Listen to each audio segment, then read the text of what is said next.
There are about 25 million living American veterans today. And since General Washington commanded the Continental Army, 42 million Americans have served the colors. 1 million more have been killed in its defense, and another 1.5 million wounded.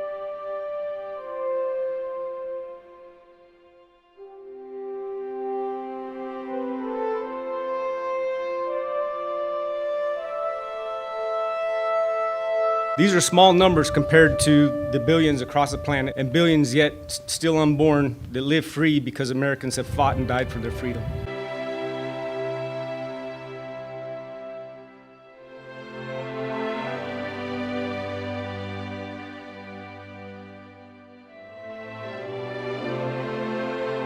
Memorial Day was established by presidential decree on the 5th of May, 1868, and first observed later that month on the 30th when all the graves at Arlington National Cemetery were decorated with flowers and flags. Through the years, Memorial Day continued to mean visiting and decorating graves or town square memorials to those who died serving our great nation, and celebrating with parades and civic events.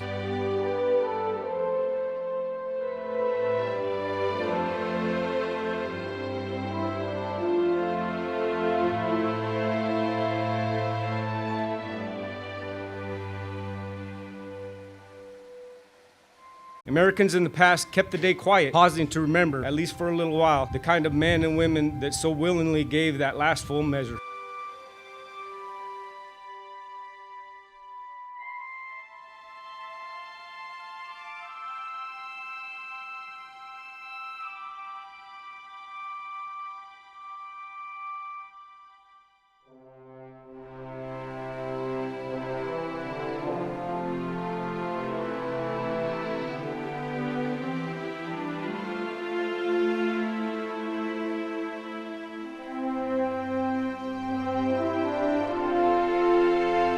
When I was growing up, I felt in awe of my grandfather's generation. Guadalcanal, Sicily, Tarawa, Salerno, Iwo Jima, Normandy, those places were real to them. They lived it. Then came my father's generation, trudging through the jungles of Vietnam. It was a bit different then. We removed our hats during the national anthem. We said the Pledge of Allegiance before school, and it didn't offend anyone's sensitivities or seen as trampling on the rights of anyone else.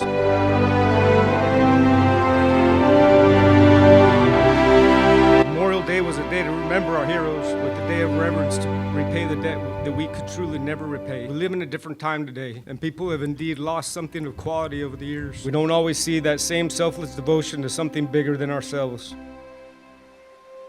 Memorial Day today is more about a day to take advantage of the big sales at the malls or fighting the traffic to get to the beach for a long weekend. But we should be ashamed of ourselves if we forget that as we enjoy the long weekend, that we are again at war today, and a new generation continues to fight and win against an enemy on our behalf in Afghanistan and other locations around the globe.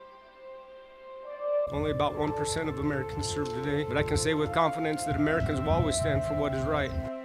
They'll carry on that American legacy forward and are willing to die for freedom in our way of life.